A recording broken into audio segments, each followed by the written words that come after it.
YouTubers Grimmy here with the video review for Hasbro's Transformers Masterpiece Soundwave.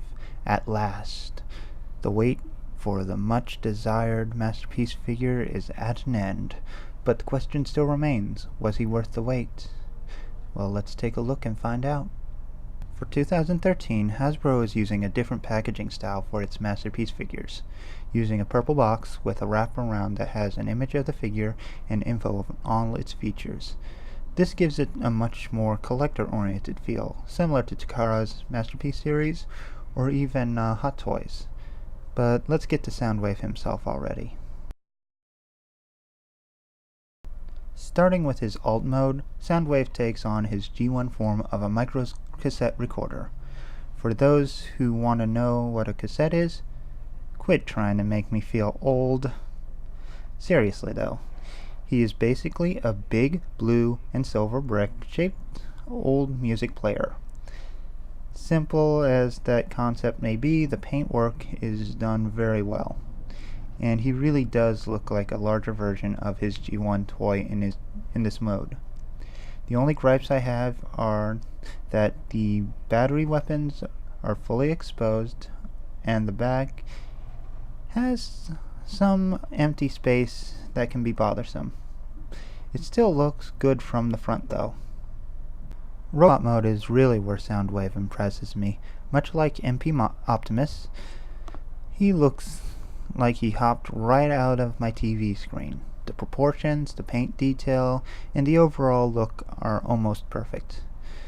The only difference I can really see between Hasbro and Takara's versions of the figure is in the visor. Hasbro went for a more toy-accurate yellow rather than Takara's show-accurate red.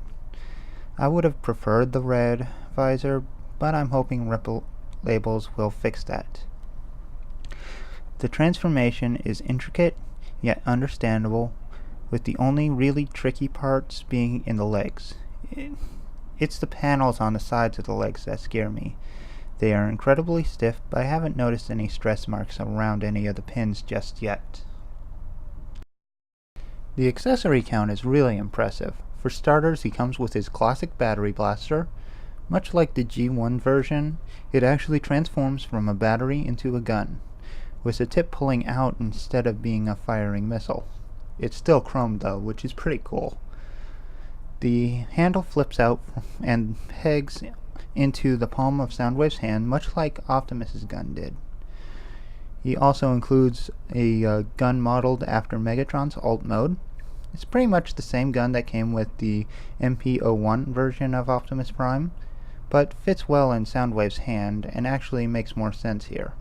You can also use that gun with Thundercracker, Acid Storm, or Starscream, or any other Masterpiece figure.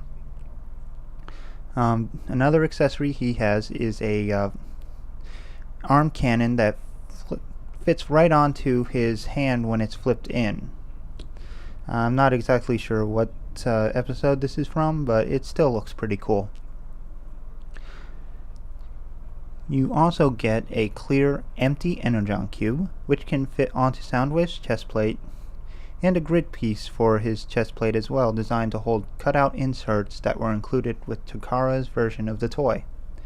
Thankfully, Vangelus of TFW 2005 has made these inserts and an insert for the Energon Cube available to us via printable download on the TFW 2005 forums in the Radicon section. I'll try to get a link in the description for easy access. Posability is not a problem for Soundwave, with 35 points of articulation. He can get into some great poses and even put his fingers on the eject button. Watch out for those index fingers though, they tend to pop off very easily. That eject button works as well, causing the tape deck door to open. This is great for his included minions. And that's right, Soundwave isn't alone in his box. You are also getting his 5 minions from seasons 1 and 2 from the original series. You get Laserbeak, Rumble, Ravage, Frenzy, and Buzzsaw. These 5 spy warriors all transforms into cassette tapes that fit into Soundwave's tape deck. up to 3 at a time.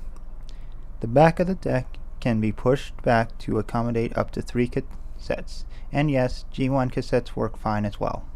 It's worth noting that Rumble and Frenzy can get stuck in Soundwave very easily due to the way their feet end up in tape mode, and all of them need to be inserted in a certain way to work best.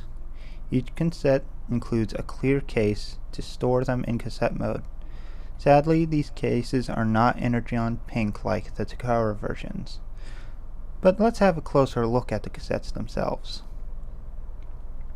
Let's start with Laserbeak and Buzzsaw, as these two vultures are more show accurate than I ever thought possible. I used to think the G1 toys were as good as we were going to get with these birds, and I was proven wrong by these two. Best of all, there are no added parts. Even the thrusters are built into the body and transform within the tape mode. There are even hidden cameras in their heads. As with the G1 toys, they use the same mold with slightly different paint jobs.